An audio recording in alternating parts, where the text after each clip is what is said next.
Well, we thought it might happen after Tuesday's article suspiciously kept mentioning kayaks. But now we have confirmation. Boat tours are coming to Jurassic World Evolution 3 via the brand new Cretaceous Cruise attraction. They're kayaks just like they were in the original Jurassic World, and we've got a lot to dig into, not just on that new attraction, but throughout this entire video.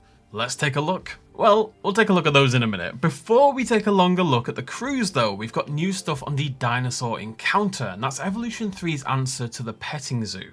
I pointed out this weird gate in yesterday's video, and I saw some people mention in response it could be for this, and well, you were bang on. It basically looks like it's going to be a new unique attraction you attach directly to your exhibits, and it'll give us this low slung entrance gate that only dinosaurs of a certain size will be able to walk underneath. In this case, it's a baby Gallimimus, but I have to imagine adults of the likes of Psittacosaurus or Homalocephali will also be capable of walking underneath. I am still curious how they'll stop it working for, say, a baby Tyrannosaurus Rex though, because someone's going to lose some fingers. The guests walk up to the side of the exhibit and they each take a bucket from the depository. It's kind of like when you go to feed the giraffes at the zoo. And yes, the galley could just hop out, it could walk out if it wanted, but honestly, I don't think you can really make something like this without a little suspension of belief. I do want to very quickly point out the people sat on the benches in the background. Now there's been a lot of talk on the subreddit and people excited about this, but guests in Evolution 2 always sat on benches that were part of attractions and buildings. They would simply spawn in when you weren't looking. I would love to see guests walking along and sitting down or actively using bins and all that kind of stuff, but there's really no sign of that being the case quite yet. It's the same with the bridges. People are excited about bridges, but we haven't seen anyone use the bridges, so let's hold off a little bit. Next up, the gyrosphere, complete with an ever-bounding baby. The baby trikes never stop bounding along. We get a glimpse of that, and then we're on to the big news proper, the Cretaceous Cruise. This one is Jurassic World themed with the curved wood, the metal struts and the white building foundations, but hopefully we'll also see at the very least the Jurassic Park themed version with a cool orange or red or yellow coloured boat and building.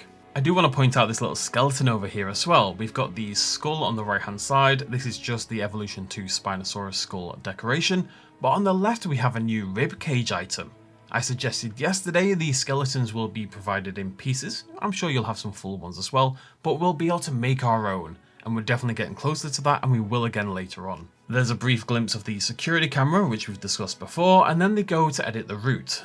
We can see a bunch of fairly typical stats, and the interesting line though is best for herbivores in the kayak tour description. Doesn't say only herbivores, but it says best for herbivores. Later on we're going to see them block off the Rexes from the kayaks, but I am very curious what would happen if you say mix the Spinosaurus in the boat tour. It's a lot more exposed than the other tour vehicles are. I can't imagine they'll just let the Spinosaurus rip the people out and eat them, as much as I would love that by the way. Perhaps going through a carnivore habitat just applies like a negative bonus to the ride or something because of the, fear of maiming and death. Interestingly, when placing the track down, it's initially going through shallow water. I really thought if kayaks were going to be added to the game, they would require that new deep water mechanic. It just feels like a really logical fit, but that's clearly not the case. I will say the shallow water maybe looks a tiny bit deeper than it did in the previous game. We'll get a good shot of that in just a moment, but it is interesting. The route is placed down much like the other tour vehicles, and we get a nice glimpse at all the names here for, well, not all the names, a lot of names for the scenery items. There's even more if you scroll down further, and they're obscuring the ones I'm most curious about down at the bottom. The game is going to have thousands of pieces to play with. By the end of its lifespan, many more I'm sure. When they go to place the rock, this is new. The rocks all have this double orange arrow on them, and as you can see at the top, that means it's dynamic scenery.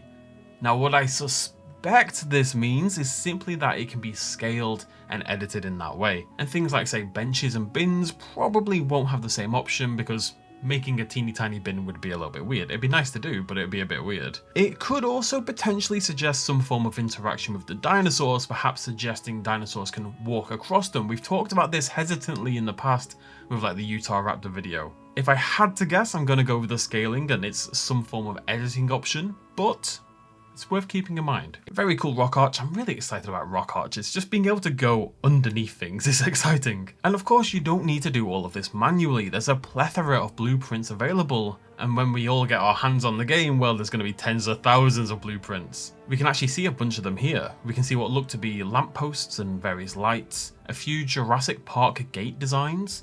We've got the gazebo thing they're going to place down the shelter. We've got various nest designs. We've got helipad and parking designs. And we've got some tables and chairs and sort of sun lounges as well. There also seems to be a color toggle option on the right hand side, which we don't see in action. I'm going to guess this maybe toggles through the colors of the thatch on the object they're placing down. Can't imagine what else it would be. Connecting the water and the gate looks largely the same as the other tours, as it should be. And then there's a brief mention of the wading brachiosaurs, which we've seen before, but I am deep waterly in love with. Get it? That was a scripted joke. That's the quality I'm bringing here. The whole situation looks beautiful, and if there's one way visually this game is upgraded, it's in the lighting, as we'll see in a second. For now, it's general chat about foliage and building, not really anything new to speak of, and then the kayak comes out. Blue Jurassic World one with blue oars, and for some reason, and this keeps happening in this video, only the guy in front has a life vest on. The one in the back is allowed to drown legally. I mentioned it being strange earlier that it doesn't require deep water, but I would say the shallow water here does look deep enough for a kayak to function, and to me it does look deeper than it did in the past, but that just might be confirmation bias. We'll have manual control of our kayaks, which is a nice touch. Would have been a shame to lose that for these. And then it's our first proper glimpse at the baby Parasaurolophus, seen here beating each other up in the water. The crest has barely developed at this point, and the chubby body combined with the scrunkly arms is entertaining if nothing else. I've seen some criticism of these already. To me, these feels like some of the better designed babies. They're probably quite close to what they would have actually looked like. They are ugly, don't get me wrong, but in this endearing, awkward sort of way, and a lot of baby dinosaurs would be. I mean, if you've played, say, Saurian, you've seen the gremlin baby Triceratops, for example. There's a cute little nuzzling and grooming animation that plays out, but this is actually more interesting than it first looks. It's hard to spot, but I'm sure that the adult Parasaurolophus is using its tongue to groom the juvenile here, or perhaps just as a means of communication and contact. Either way, I don't think we've ever seen a social animation, or indeed any animation, that sort of actively uses the tongue in this way. It's a really interesting little detail. This view from the kayak of the Brachiosaurus wading is what I'm really living for though. It's such a beautiful shot, and it's got to now be the best way to experience your dinosaurs. It really sells the naturalistic vibe and that open vibe the game is going for in general. The voiceover here mentions how the lighting is upgraded for this game, and I think this scene moving through the canopy really sells it. Being able to even have a proper overlapping canopy that you can still navigate through is new for this game, and the extra shadows and shapes of light it provides are dramatic in all the best ways.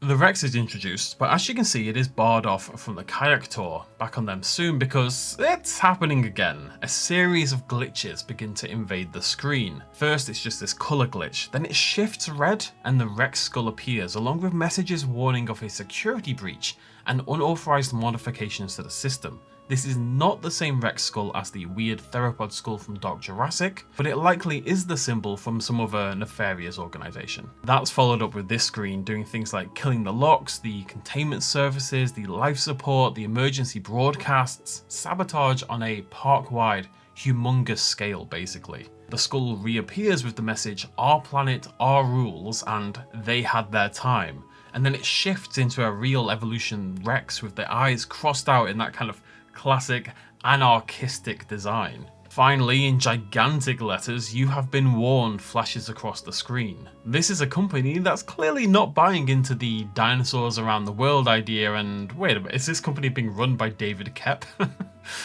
Anyway, they don't want these parks and sanctuaries to exist, and so by sabotaging them and getting some people eaten, well, that's going to do a lot for their cause. It's a lot better a reason than some of the sabotage excuses we've had in the past, like your science director gets half your park killed because you've ignored them for a little bit. I actually took a look at some of the IP addresses listed at the bottom here, but I couldn't find anything interesting. One is a Google address in the US, one is in New Zealand, After the Sungaripterus skull fiasco, I'm a little wary of looking too much into the graphics on these things. Anyway, all hell breaks loose as a result, and Anki breaks free a Jurassic World era, unfortunately. Pteranodon flies past, and the helicopter scrambles into action. We cut back to the kayak tour and we get yet another group of skeleton pieces, a long tail, and also some arms and claws this time around as well. We are definitely building our own skeletons. And then the security camera zooms in on the Rex exhibit as they break out towards the tour. Of course, that doesn't stop the guests paddling towards the breaking out Rexes, in a desperate attempt to get themselves into the Darwin Awards. As said though, I'm very curious what would happen next here. I don't think we're about to see an elaborate attack animation. We're not about to see the Rebirth Rex attack animation, for example. I don't think we're about to see guests being knocked out into the water and having to be rescued a la J-Pog. I'd be a little bit disappointed though if this ended in nothing, so what's the middle ground there? We'll have to wait and see. Our very final shot is of the Rex family roaring dramatically, and actually this is probably our best ever look at the sexual dimorphism of the Rex. It is subtle to say the least, but I think it's the male in the middle with a slightly thicker body, the larger legs, and I think in particular that more prominent keratin crest above the eyes. I really want to get these properly side by side and do a full comparison though. With that, it's the end of the video. Now, I think most of us maybe started to suspect this was going to happen after the article the other day as mentioned, but it is very unlike Frontier to hold back a major new gameplay element like this. I feel like with Evolution 2, we saw basically everything at the announcement. The fact that they've kept the kayak tour so hidden for so long is actually quite impressive, even if there's been a few hints along the way. Either way, it's a feature we've wanted for a very, very, very long time. I'm really happy to see it come into the game, and I think it's going to be the best way to experience our dinosaurs going forward, or at least the ones that can handle the water a little bit better. Absolutely cannot wait for that, but there's a lot of interesting stuff going on throughout this video in general. I think their petting zoo, the dinosaur encounter solution, is actually very clever as well. That's a really smart way to tackle what I imagine was quite a difficult problem. So, you know, big ups to Frontier. Let me know what you think in the comment section down below. Thank you so much for joining me throughout this week of Evolution 3 news and content, and I'll see you lovely folks very soon. Cheers much love as always. Bye-bye.